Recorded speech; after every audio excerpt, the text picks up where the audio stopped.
நம்ம பிரியாணி செய்ய போகிறோங்க. இப்போ ஒரு 1/2 கிலோ பிரியாணி, 1/2 கிலோ ரைஸும் 1/2 கிலோ சிக்கனும் போட்டு சிக்கன் பிரியாணி செய்ய போகிறோம். அதுக்கு தேவையான பொருட்கள்: ஒரு 250 கிராம் தக்காளி எடுத்துக்கோங்க, 250 கிராம் வெங்காயம் எடுத்துக்கோங்க,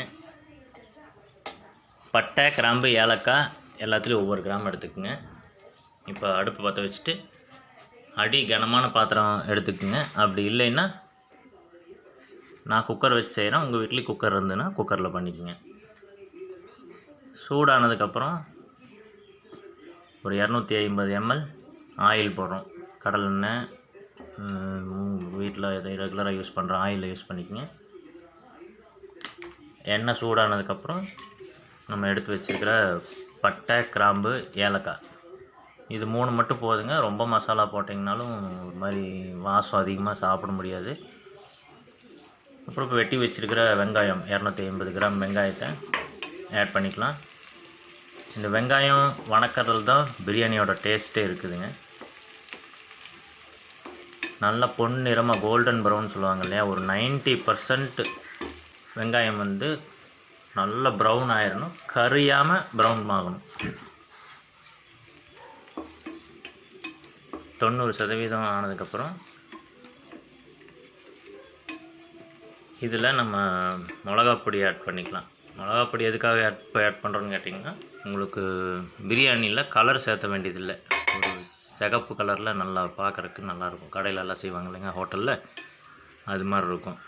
அப்படி இல்லை வேண்டாங்கும்போது நீங்கள் இஞ்சி பூண்டு எல்லாம் சேர்த்து லாஸ்ட்டில் உப்பும் அது சேர்த்திக்கலாம். இப்போ நம்ம புதினாவும் மல்லித்தலையும் ஆட் பண்ணுறோம். இது ரெண்டும் பார்த்திங்கன்னா 10 கிராம் ஒரு கைப்பிடி அளவு வச்சுக்கோங்க. அது முழுசாக போட்டிங்கன்னா இப்படி பொறுக்கிட்டு இருப்பாங்க குழந்தைங்க, அதனால நம்ம கட் பண்ணி போட்டால் எடுத்துக்குவாங்க. முடிஞ்சால் அரைச்சும் ஊற்றிடுங்க, நல்லாயிருக்கும். 2 பச்சை மிளகா போட்டுக்கலாம். காரம் தேவையான சேர்த்திக்குங்க மிளகா, இல்லைன்னா 2 போதும். அப்புறம் இஞ்சி பூண்டு 30 கிராம். நம்ம 1/2 கிலோ இதுக்கு சீரக சம்பாக்கு இந்த இஞ்சி பூண்டே போதும். அதிகமாக இஞ்சி பூண்டு போட்டிங்கனாலும் ஒரு மாதிரி ரொம்ப தண்ணி தாகம் அந்த மாதிரிலாம் இருக்கும். அப்புறம் அதே மாதிரி தாங்க தக்காளி நம்ம முழுசாக அப்படி கட் பண்ணி போட்டோம்னா எடுத்து வச்சு சாப்பிடுவாங்க, பொறுக்கிட்டு இருப்பாங்க குழந்தைங்க. நீங்கள் அரைச்சி ஊற்றிட்டீங்க அப்படின்னா மசாலாவும் கொஞ்சம் சேர்ந்து கிடச்ச மாதிரி இருக்கும். அந்த எடுத்து வச்சு பொறுக்கி வச்சு சாப்பிட்ருக்க அந்த வேலை இருக்காது. ஆட் பண்ணி நல்லா இந்த ஆயில் பிரிஞ்சு வர்ற வரைக்கும், எண்ணெய் நல்லா பிரிஞ்சு வர வரைக்கும் வணக்கிக்குங்க. அடி பிடிக்காமல் பார்த்துக்குங்க. அப்படி அடி பிடிக்கிற மாதிரி இருந்தால் கொஞ்சம் சிம்மில் வச்சு கலரிக்கலாம். நல்லா எண்ணெய் பிரிஞ்சு வரட்டும். இப்போ இதுக்கு தேவையான உப்பு சேர்த்துக்கலாம். நான் தயிர் ஒரு 100 கிராம் ஆட் பண்ணிக்கோங்க. ஆட் பண்ணி அதையும் நல்லா கலரி விட்டு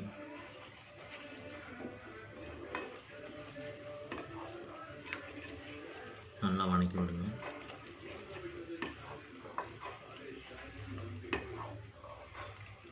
தயிரும் நல்லா கரைஞ்சி எண்ணெய் பிரிஞ்சு வரணும். இப்படி வந்தால் உங்களுக்கு அந்த தயிரோட ஸ்மெல் இருக்காது, நல்லாயிருக்கும். தேவைக்கான உப்பு மீடியமாக ஒரு 20 கிராம் போடலாம். நீங்கள் கொஞ்சம் சேர்த்து சாப்பிட்றவங்களா இருந்தால் சேர்த்து போட்டுக்குங்க, கம்மியாக சாப்பிட்றவங்களா இருந்தால் கொஞ்சம் கம்மி பண்ணிக்கோங்க.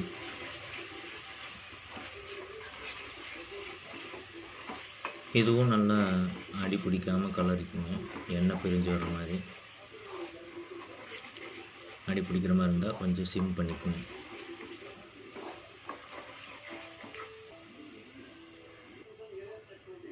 இந்த மாதிரி எண்ணெய் நல்லா பிரிஞ்சு வந்ததுக்கப்புறம் நம்ம எடுத்து வச்சுருக்கிற 1/2 கிலோ சிக்கன். இப்போ எங்கள் வீட்டில் 3 பேர் இருக்கிறனால நாங்கள் இந்த மாதிரி 3 லெக் பீஸாக வாங்கிட்டோம். உங்கள் வீட்டுக்கு தகுந்த மாதிரி லெக் பீஸ் வேணுன்னா கடையில் கேட்டிங்கன்னா பண்ணி தருவாங்க. அப்படி இல்லை எப்பவும் போல் வழக்கம் போட்டு பண்ணுற மாதிரி பண்ணிக்கலாம். இதுவும் போட்டு நல்லா கலரி விடுங்க.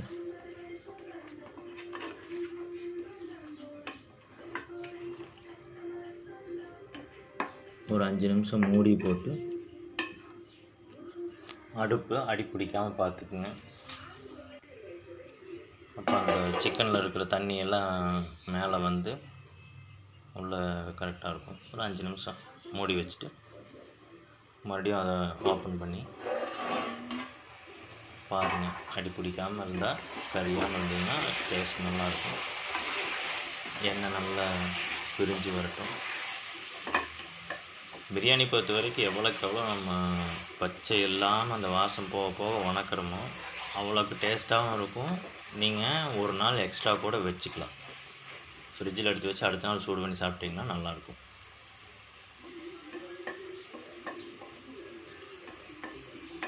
இப்போ இதுக்கு தேவையான தண்ணி ஊற்றிடலாம்.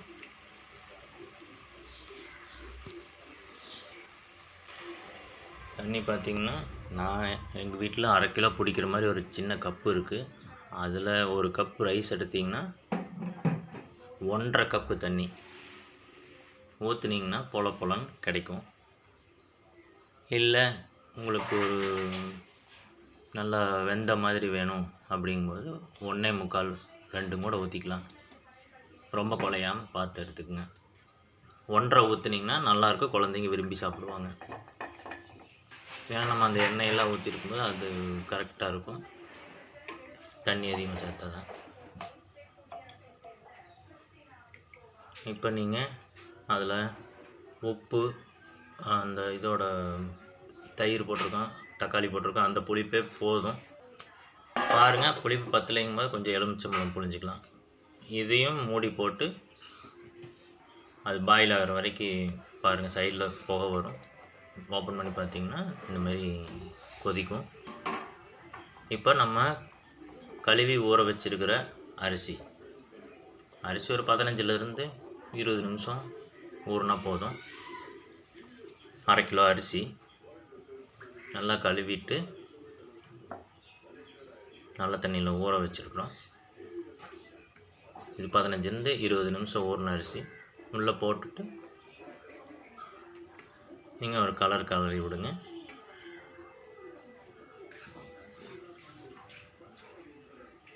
கலர்னா அரிசி உடையும் அந்த பயம்லாம் வேண்டாம்.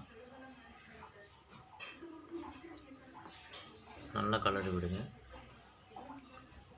இதுலேயே உங்களுக்கு 3/4 பாகம் வெந்துடணும். அடுப்பு நல்லா ஃபுல் ஃப்ளேமில் வச்சுக்கோங்க.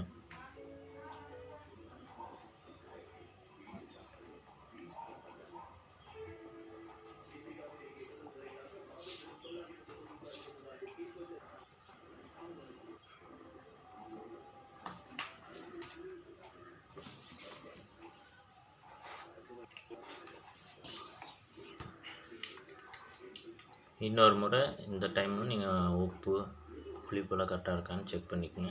உப்பு பார்த்திங்கன்னா நம்ம இன்னும் அரிசி கூடலாம் அது சிக்கன் கூடலாம் சரியாக மிக்ஸ் ஆகலை. அதனால் கொஞ்சம் தூக்கலை கறிக்கிற மாதிரி இருந்துச்சு. அது கூட வெந்து வரும்போது ஈவனாகிடும். இந்த மாதிரி நல்லா கலரி விடுங்க. தண்ணி உள்ளே இறங்கணும். ஏன்னா நம்ம மேலே வந்து தம் சூடு போகிறது கிடையாது, கீழே தான் இருக்கும். அதனால் அரிசி விலைக்கு விட்டிங்கன்னா தண்ணி பூரா கீழே போய்க்கும்.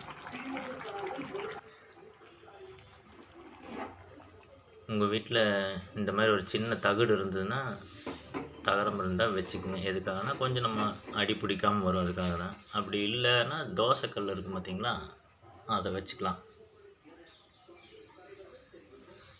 அதை வச்சு மேலே நம்ம இந்த ரைஸை தூக்கி வச்சிடலாம். இது பார்த்திங்கன்னா இந்த கண்டிஷன் தான். இது நல்ல கலரி விடணும். இப்படி கலரி விட்டு ஒரு பொங்கல் சோறு அந்த கண்டிஷன் இருக்கணும். சொன்னு அந்த டைமில் நம்ம மூடி போட்டு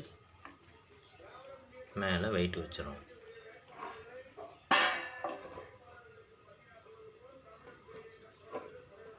இந்த மாதிரி இதுக்கு அளவான மூடி எடுத்து பார்த்து வச்சுக்கங்க. ஏன்னா சைடில் ஆவி போச்சுன்னா சரியாக தம் ஆகாது. அதுக்கப்புறம் இந்த பாத்திரம் கொஞ்சம் வெயிட்டாக இருக்கிற மாதிரி, ஆவியெல்லாம் சைடில் வராத அளவுக்கு ஒரு வெயிட்டான பாத்திரத்தில் தண்ணி வந்து வச்சுருங்க. இப்போ அடுப்பு ஃபுல் ஃப்ளேமில் இருக்குது. ஒரு 5 நிமிஷம் இப்படி ஃபுல் ஃப்ளேமில் வச்சுக்கோங்க.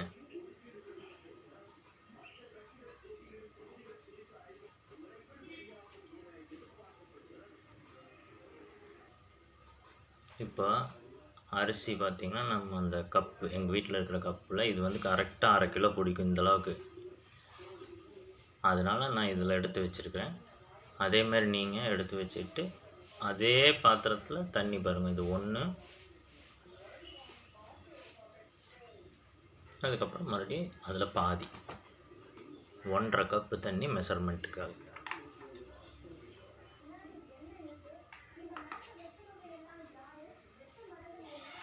இப்போ அடுப்பு வந்து சிம் பண்ணிவிட்டு ஒரு 15 நிமிஷம் வச்சுருக்குறோம். இப்போ 15 நிமிஷம் கழித்து அடுப்பை ஆஃப் பண்ணிடுறோம். ஆஃப் பண்ணோன்னா உடனே இறக்கிடாதீங்க. ஒரு 10லேருந்து 15 நிமிஷம் அப்படியே அந்த சூடில் இருந்துச்சுன்னா நல்லா உள்ள புழுங்கி நல்லா பார்க்குறதுக்கு நல்லாயிருக்கும். வாவ், எவ்வளோ சூப்பரான பிரியாணி பார்த்தீங்களா? பார்க்கும்போது உங்களுக்கு எவ்வளோ பொலன்னு உதிரியாக இருக்கிற மாதிரி தெரியுது இல்லைங்களா? இது அப்படியே ஒரு கலர் சைட்லேருந்து சிக்கன் பீஸ் உடையாமல் இப்படி கிளறி விட்டுருங்க.